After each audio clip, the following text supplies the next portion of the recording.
উপস্থিত নেতৃবৃন্দ, আজকে বিএনপির প্রতিষ্ঠাতা ও সাবেক রাষ্ট্রপতি জিয়াউর রহমানের ৪৫তম শাহাদত বার্ষিকী উপলক্ষে নিউ ইয়র্ক স্টেট বিএনপির উদ্যোগে আলোচনা সভায় অংশ নেন দলটির নেতাকর্মী ও প্রবাসী বাংলাদেশিরা।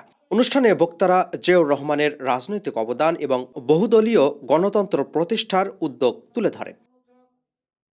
বিএনপি নেতারা অভিযোগ করেন, জিয়াউর রহমানকে হত্যাকাণ্ডের প্রকৃত রহস্য এখনও পুরোপুরি উদ্ঘাটিত হয়নি। শহীদ জিয়ার আদর্শ ধারণ করে দেশকে সামনে এগিয়ে নেওয়ার আহ্বান জানান নেতারা। এই জাতীয়তাবাদী দল সবসময় জনগণের পক্ষে, বাংলাদেশের স্বাধীনতা এবং সার্বভৌমত্বের পক্ষে কাজ করেছে, এখনো করে যাচ্ছে।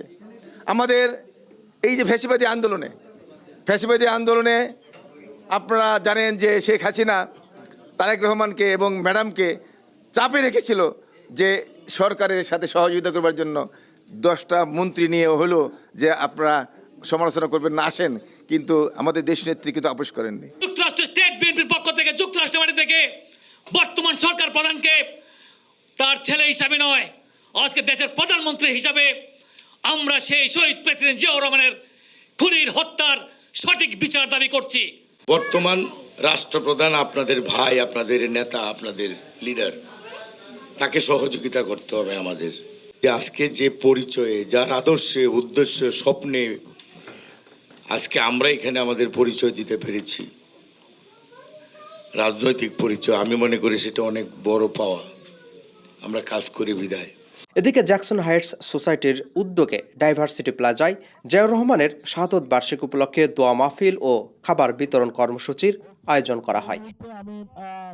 দিনটি উপলক্ষে নবান্ন রেস্টুরেন্টের সামনে জ্যাকসন হাইটস এলাকাবাসী সংগঠন পালন করে জায়নামাজ ও খাবার বিতরণ কর্মসূচি। সিটিতে বসবাসরত প্রবাসী বাংলাদেশি, পাকিস্তানি, ভারতীয় সহ বিভিন্ন কমিউনিটির মানুষ এই কর্মসূচিতে অংশ নেন।